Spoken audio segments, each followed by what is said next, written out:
Thank you so much, Mashirima Kapombe, for this chance. And of course, we're here at the current office, which is the official residence of the Deputy President of the Republic of Kenya, Rigathi Gachagua. Good evening. Good evening, Sam. Yes, and thank you for speaking to us, which we have to say from the onset that it is at your request to have this conversation. And let's begin from the latest, because we've seen you in the city going around and speaking to the people. You sound angry. Why are you angry? No, I'm not angry at all. I'm an easy guy. I went to talk to the people of Nairobi because they have been seeking me out for a while because they have had various challenges.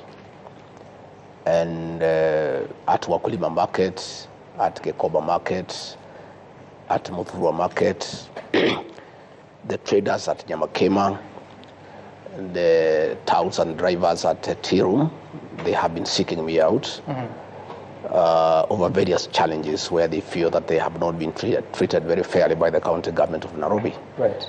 And I therefore went to listen to them because as a leader, when the people whom you lead call upon you to listen to them, that's what good leadership is all about. So you are listening to them? Yes. What did they tell you?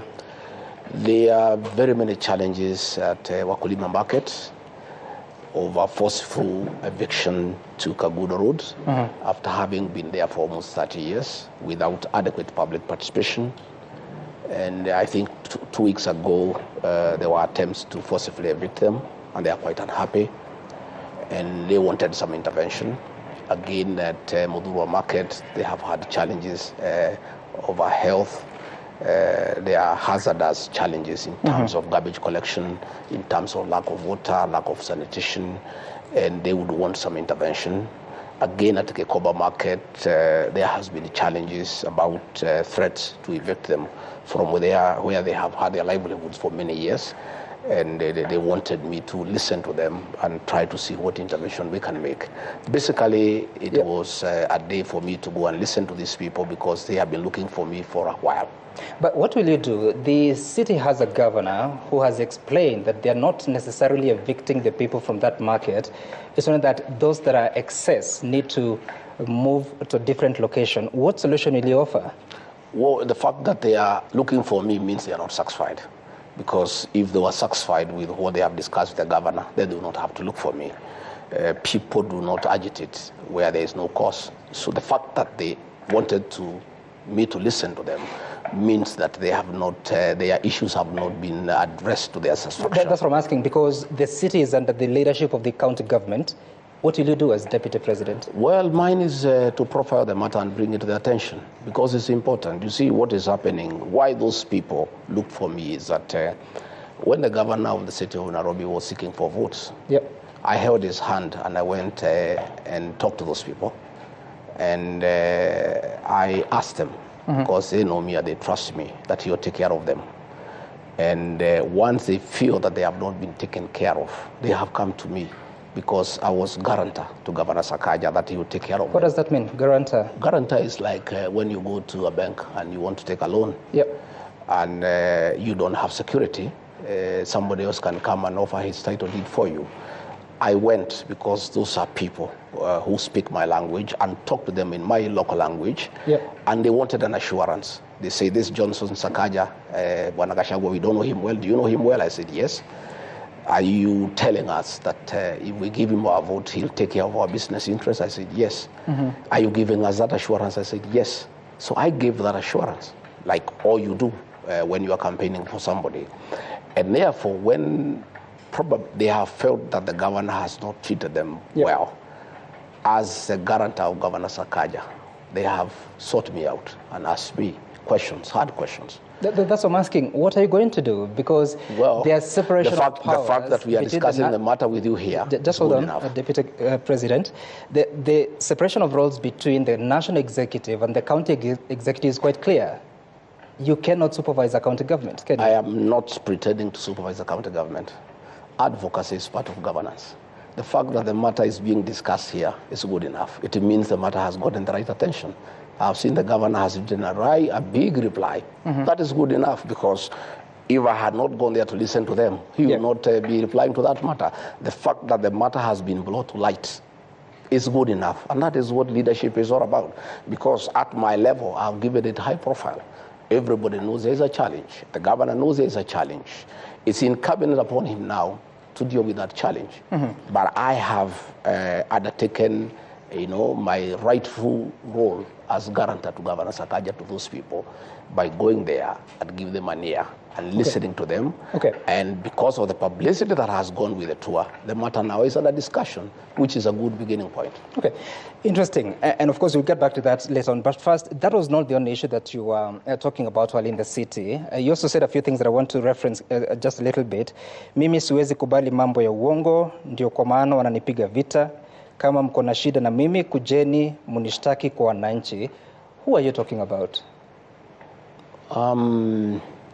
Some you know what is happening, and I had hoped probably before we get into that discussion, we'll discuss matters to do with what I do. And no, we'll get there. We're just coming from the matters arising from the events that you had in the city today. What I am saying is that it is everybody's knowledge that I'm a truthful person. And many people are uncomfortable with that truth. When I raised that matter of Wakulima market, I was called all sorts of names, including being called a tribalist. Given the fact that majority of the people in that market come from my community, matter beyond my control. And it was assumed that I'm talking because probably they come from my community. Far from it. In that market, there are traders from all communities. And when I bring these matters to light, many people have a problem with me. And the fact that I insist all the time that we honor pre-election pledges. There are things that we promise the people. We went there with Governor Sakaja and promised the people of that market that under our administration, their business can only flourish. It cannot become worse. We agreed that our administration will never oversee demolitions and evictions. Those traders were being evicted there about 10 years ago in a very brutal manner. And I talked about it. And many people are uncomfortable with that. And what I'm saying is that anybody who has a problem with my conduct, you go and report me to my employer.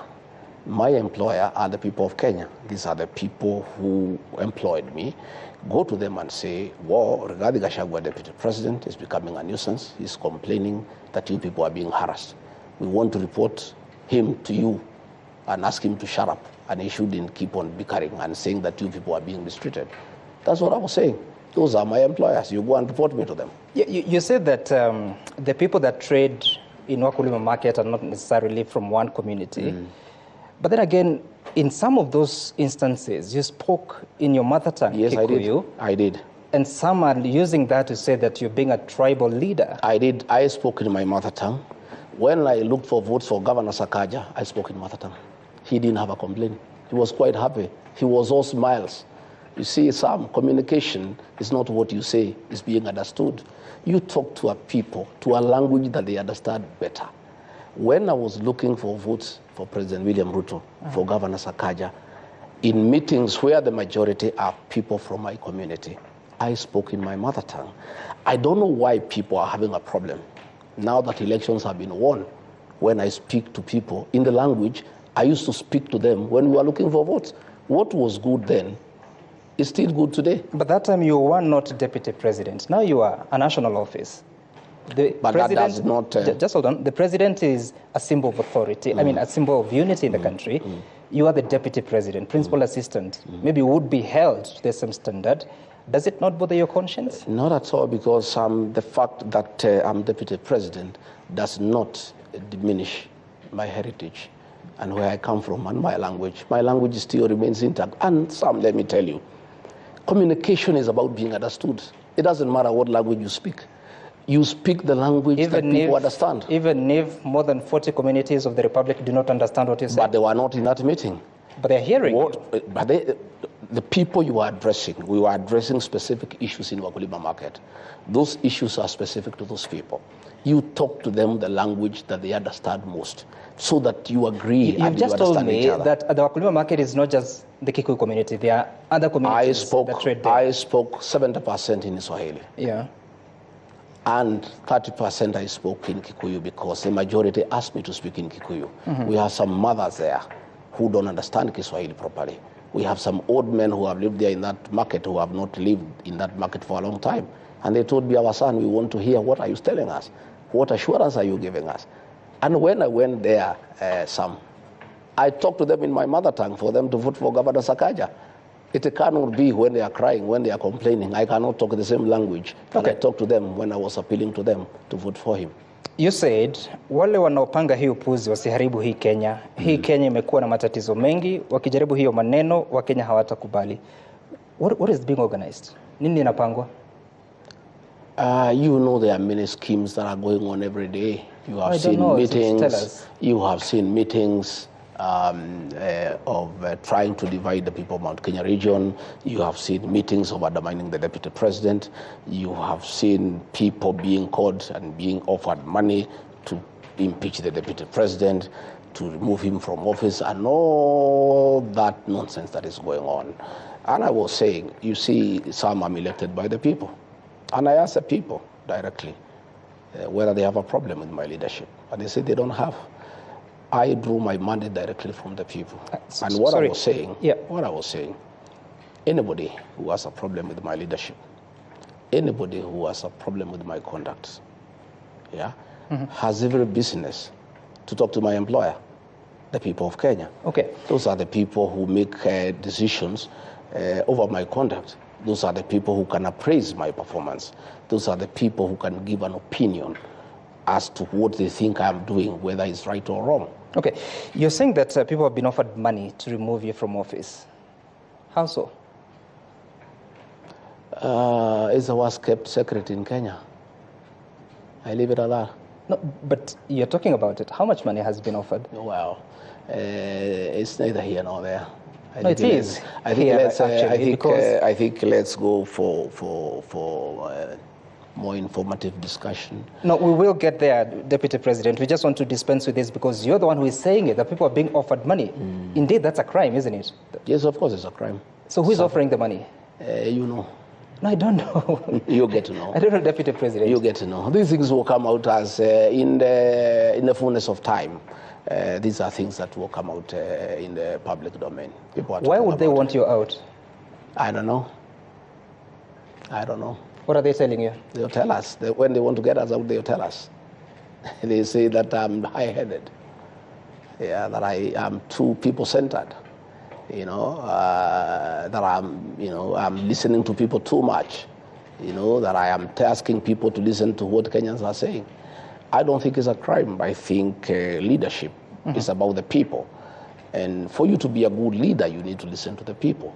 And I keep on listening to the people myself. And I keep on asking leaders, my fellow leaders, to listen to the people. And I'll continue listening to the people. And that's what I was doing today. And I'm wiser this evening than I was in the morning when I left here. I have known many things. I am well informed. Because you must listen to your employer, because it's important that you listen to your employer. You're saying that people who have a problem with you should consult the people. In what forum? I mean, where is that in the Constitution? Consulting the people about leadership. So that they can take action against you. I mean, where do you place that in the Constitution? I'm talking about leadership. I'm saying before you take any decision on any issue, on matters governance, on matters leadership, it's important that you listen to what the people are saying all the time. And that's what I do myself.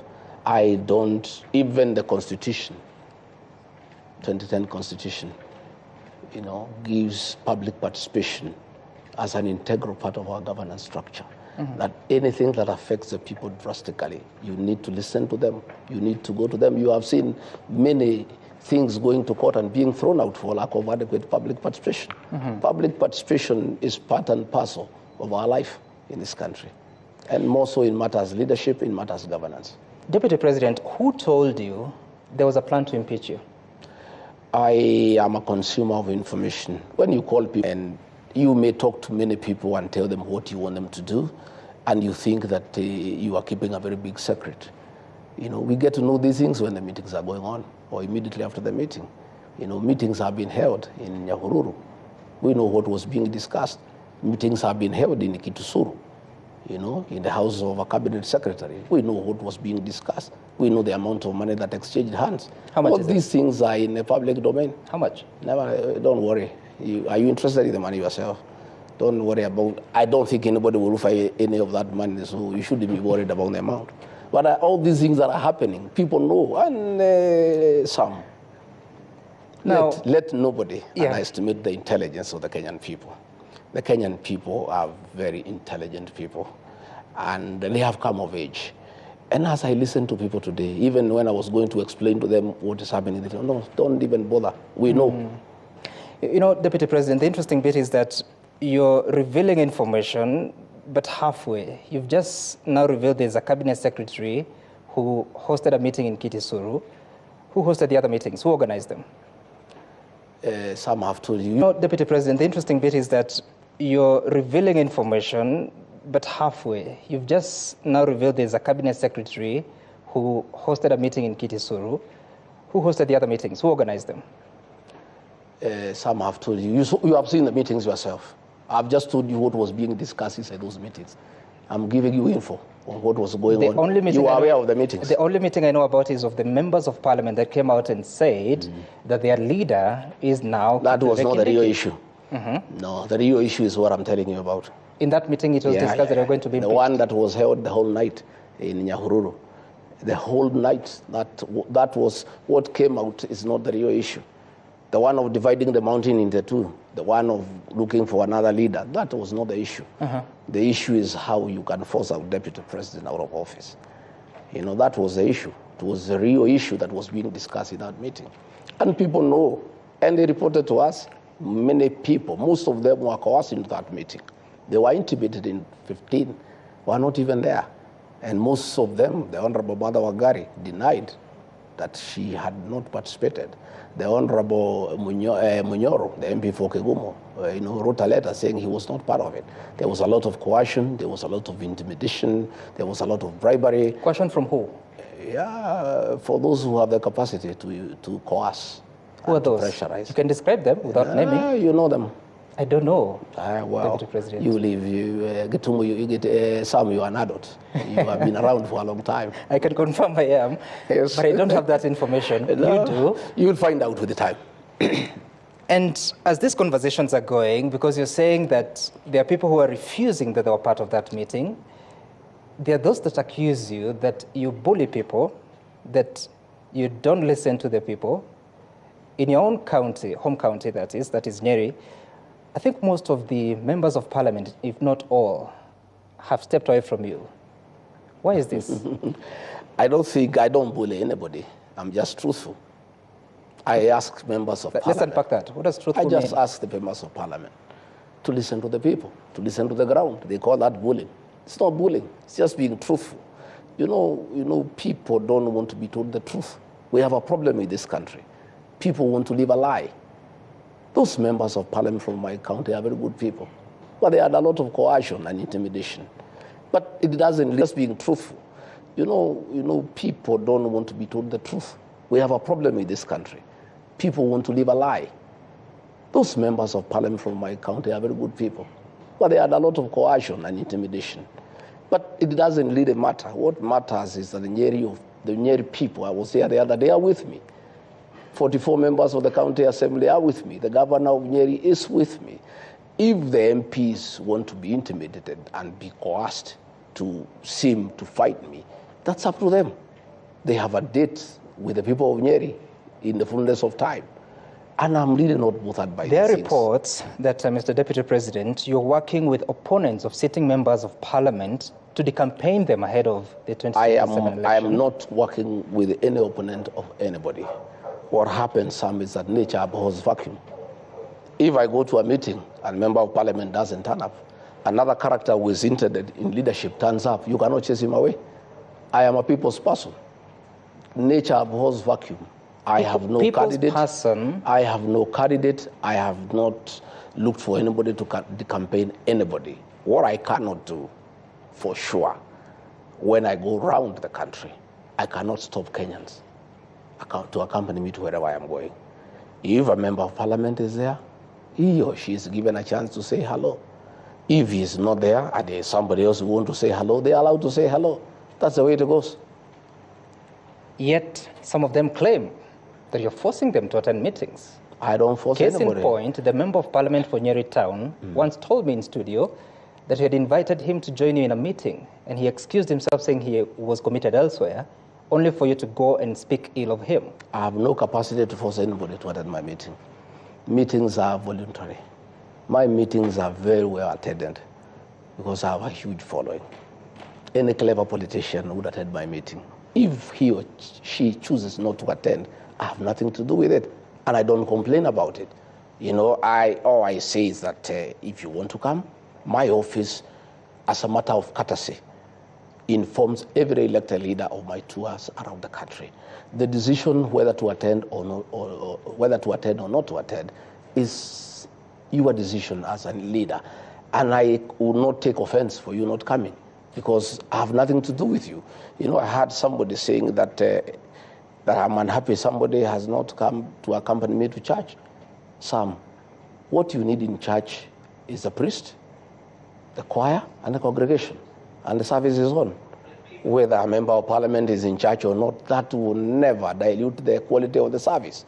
We go to church to listen to the sermon, to praise and worship. And if the church choir is present, the congregation is present, you know, and in fact, the Bible says where 2 or 3 are gathered, that's where God is. That's all you need, 2 or 3. I don't think I have any issue with anybody attending my meeting or not attending.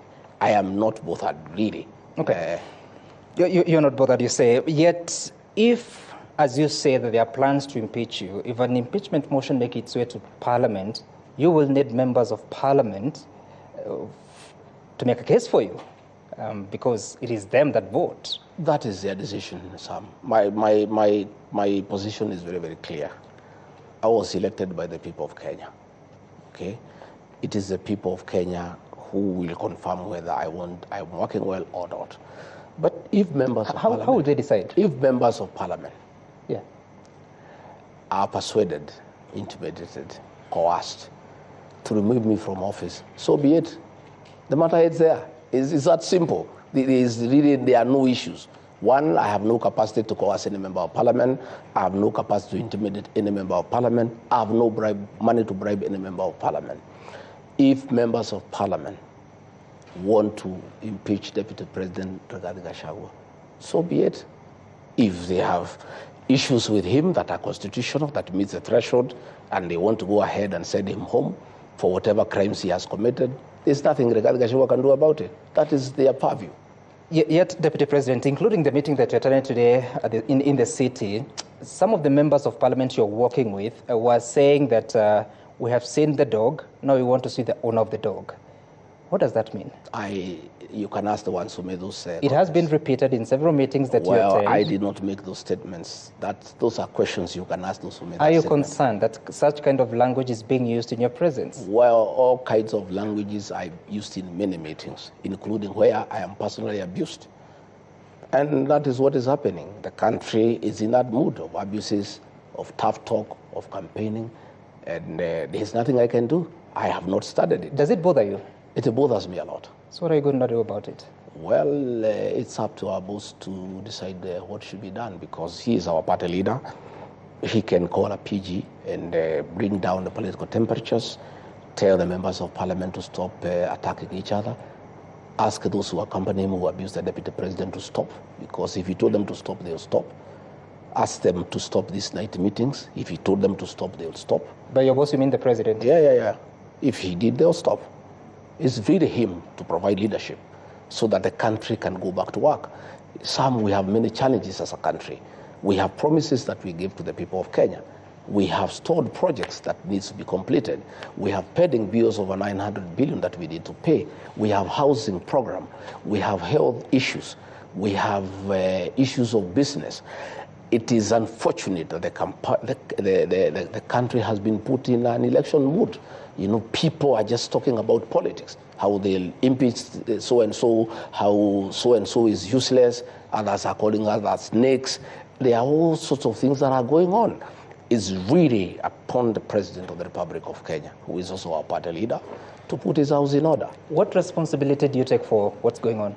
Well, I have no responsibility because my team answers to what is going on, because we are also politicians, and if there is an onslaught against the deputy president, he too has people who support him. If you abuse him in meetings, the team that supports him will also answer. That's what happens, because they cannot just keep quiet.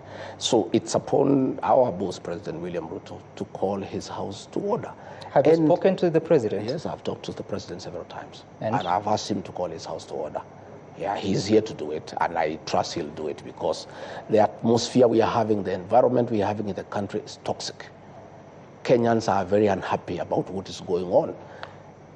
How can people be meeting possibly at this time to discuss how to impeach a deputy president when the country needs a lot of work to be done, when we have roads that have stalled for years, when we have people who cannot pay hospital bills, when we have challenges of water, when we have issues of a good business environment?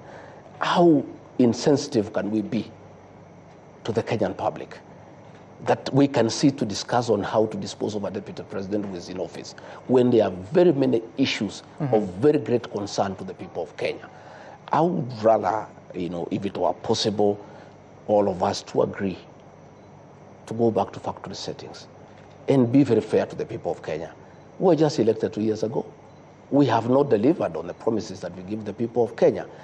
Yet we are back there now saying so-and-so is bad, talking about 2027. Even some people had started talking about 2032.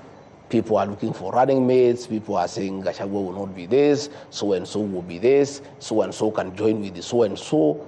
I mean, it's very unfair to the people of Kenya. It's extremely insensitive.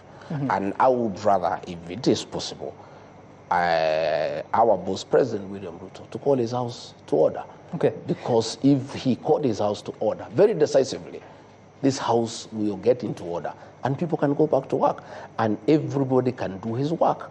Everybody has our work is well spread out. The president has his job to do. I have a job to assist him to deliver on the mandate. Members of parliament have work to do in terms of legislation and oversight. Governors have work to do in terms of running the counties. Everybody has work to do. Okay. We have just come from an election. Right. Kenyans are very irritated by what is going on. It's really not fair to the people of Kenya. And Deputy President, you're saying you'd rather if it were possible. For how long have you been trying to speak to the president to put the house in order? I don't want to go into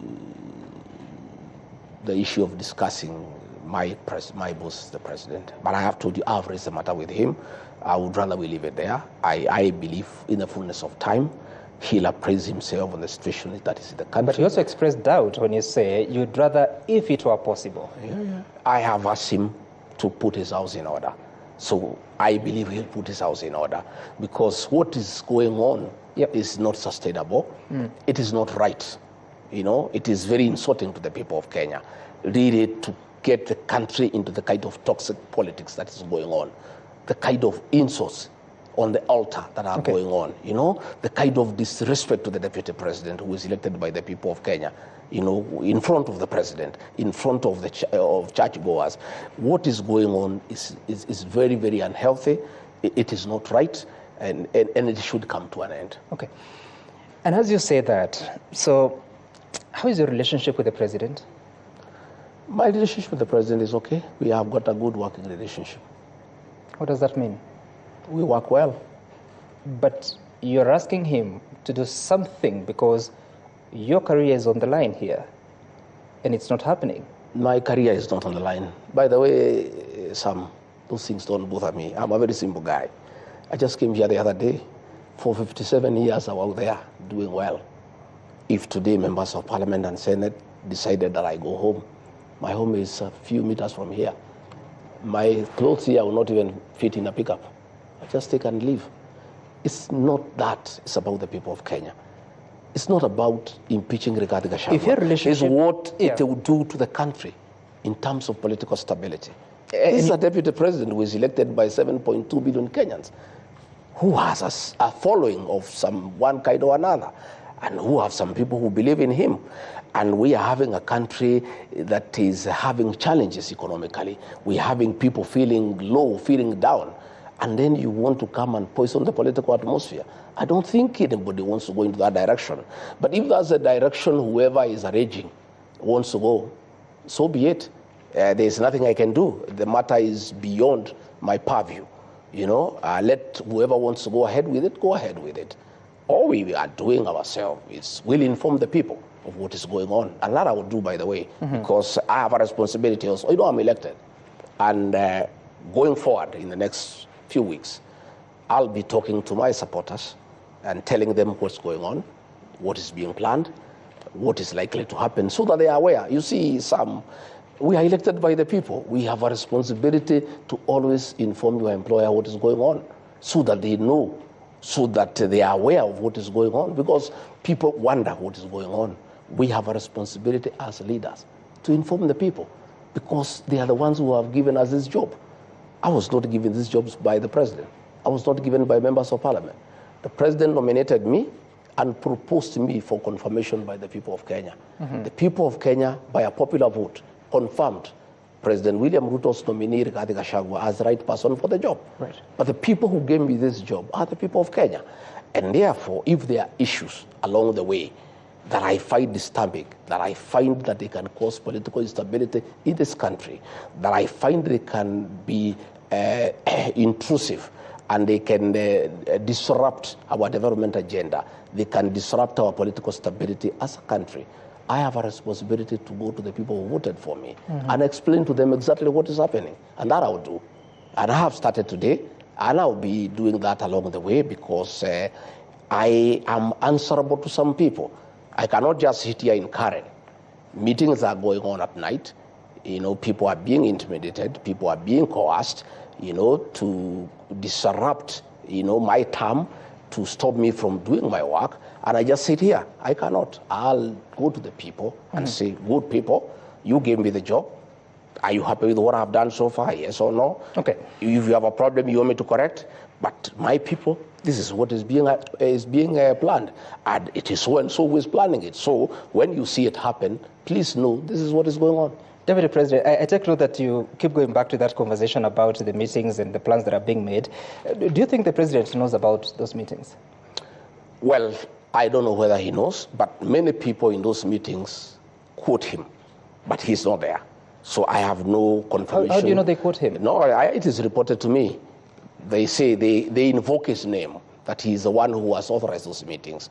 But since he's not in those meetings, I cannot accuse him.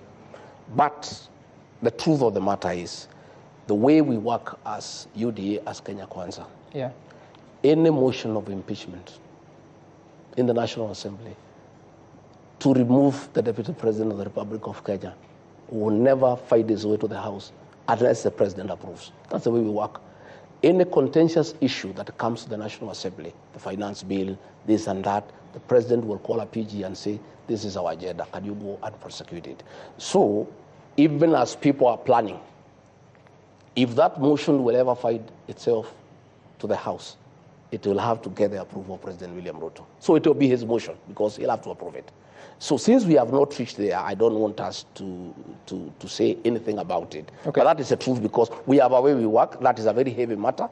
It is not a matter that can be taken to the floor of the House unless the President has given a nod. And on that specific matter of alleged impeachment, have you spoken to the President about it? I spoke to him once, and he said he has not heard about it, and he doesn't know about it, and according to him, he said it's foolish.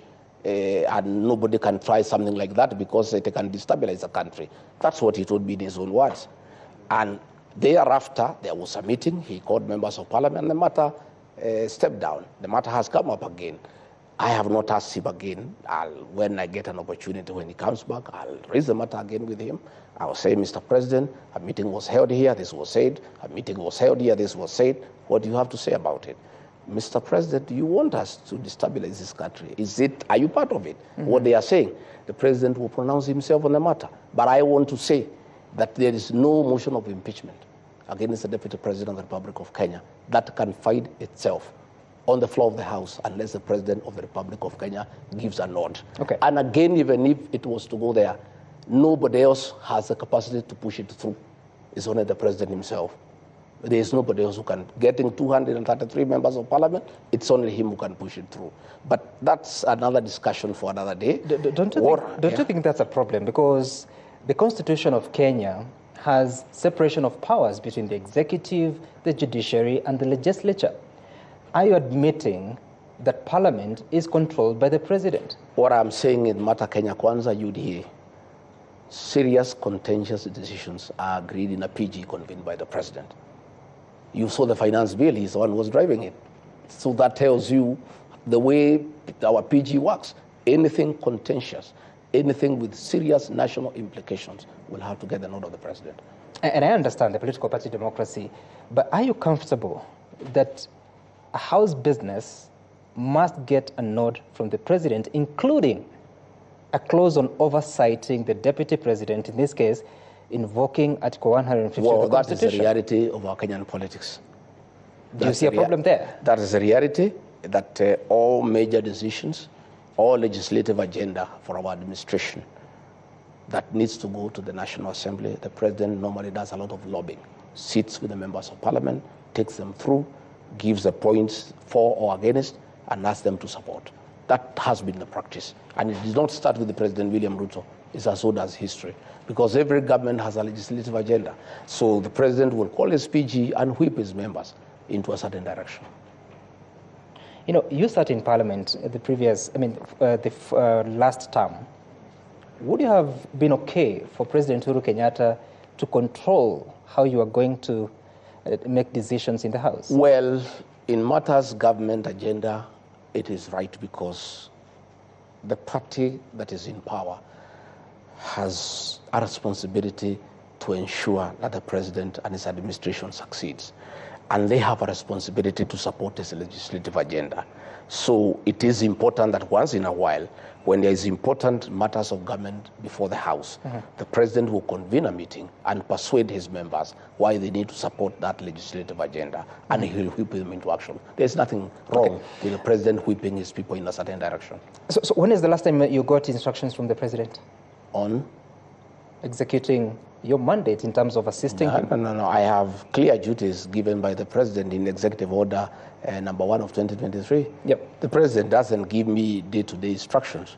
I have many functions that I do, very many, by the way, and one of them is any other duties assigned by the president. That is the one now is on day-to-day.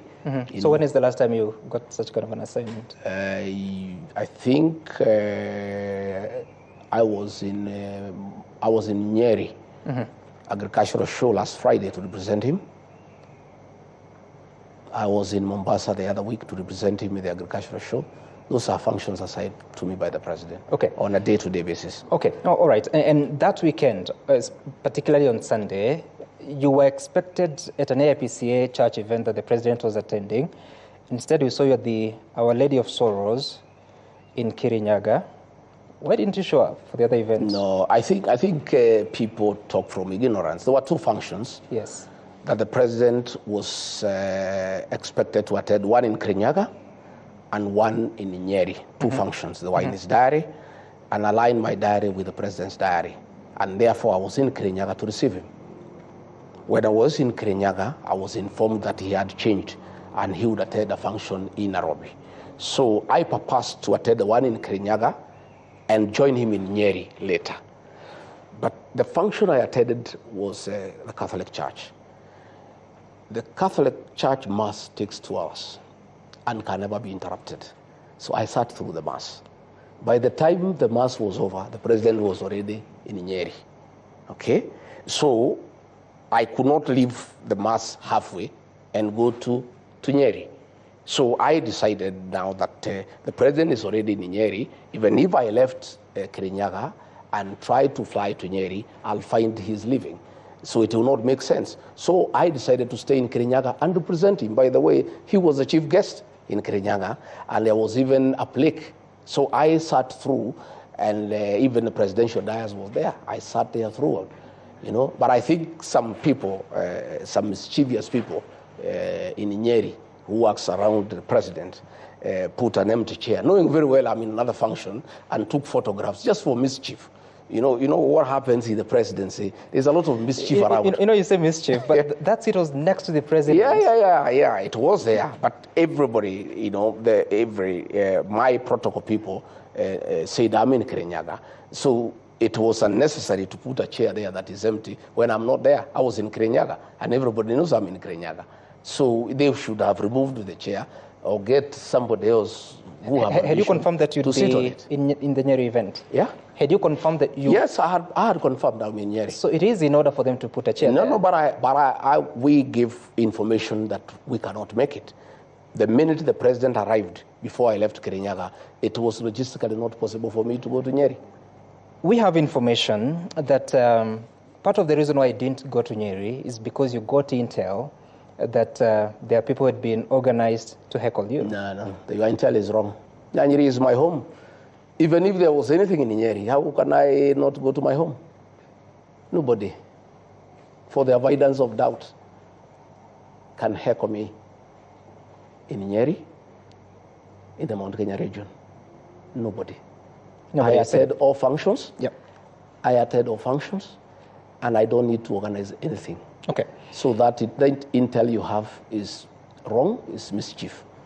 I was in a function in Kirinyaga, and everybody saw me. Your people are there throughout the mass. Mm-hmm. So I don't know why people want to decide for me. So who represented the message of the president at the Kirinyaga mass? In terms of? The president's message. In terms of what? His contribution. There was no Harambe. We did not go for Harambe.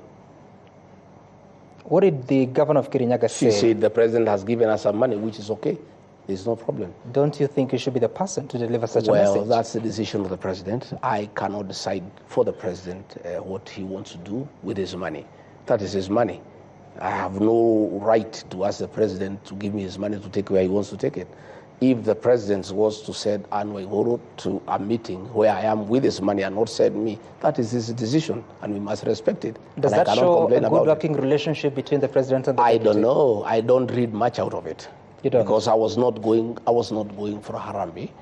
I had not talked to the president, so he did not send me. I just went for mass and was there to receive him. But if he has decided to send somebody else with his money for a function in my presence, that's a decision the president makes. Okay. It used to happen all the time during the time of Uhuru Kenyatta. All the time that was happening, William Ruto as deputy president would be there. Somebody else would turn up with condolences and read when he's there. I think these things. And there was a problem that time. If I don't know whether President William Ruto had a problem with it, I don't have a problem with it. He made it clear that there was a problem. If he had a problem with it, you actually spoke about it yourself. I don't have a problem with it myself. You don't have a problem with it. Okay, but you've also been missing in several functions, including even receiving the president as he came back from Germany. You have always gone to the airport to receive him. This time around, we didn't see you. We saw the Interior Cabinet Secretary. What has happened, Sam, is that I always align my diary with that of the president all the time. And as long as I am aware of his functions, I align accordingly. So sometimes, if I'm not aware, I'm not able to align because I also have my own program. What does that mean? You were not aware he's coming back? I was not aware of the time. Okay, so what has happened is that I think 2 days, I think about a week ago. Okay. I think about a week ago, we have a diary for the president where I am there, my private secretary is there, my chief of staff is there, and all his issues are there. So we align. I think about a week ago, we were removed from that diary, so we are not able to follow exactly what is going on. So we are not able to align. But when we are informed of what is happening, like yesterday when I was I went to Lamu. Yeah.